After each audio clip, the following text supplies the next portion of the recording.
So today we're going to be making deviled egg. Ow! Deviled eggs. So if you don't know how to make deviled eggs, then that's okay because you got your professional girl here on making deviled eggs. Okay, I'm going to show you step by step on how to make deviled eggs and like what you need to make deviled egg, like what you need, whatever. So the utensils you're going to need to use is a fork, a spoon, and a knife. You can use a butter knife or you can use a sharp knife. If you use a sharp knife, please be very careful.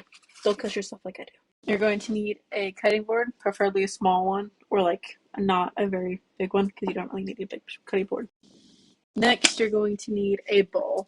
Oh my gosh, stop! You're going to need a bowl. Just don't push it. You're going to need a bowl.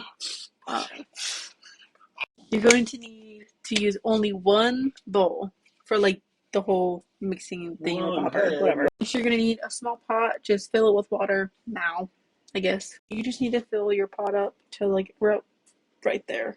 Just enough water to boil your eggs, but not enough to like overfill the pot while they're boiling. And depending on how many deviled eggs you want, you're going to need to use a certain amount of eggs. So if you want to make like 4 deviled eggs, then you're gonna have to make 2 eggs.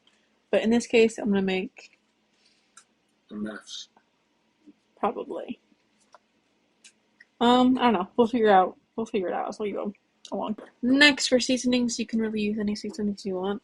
Mainly use salt and pepper.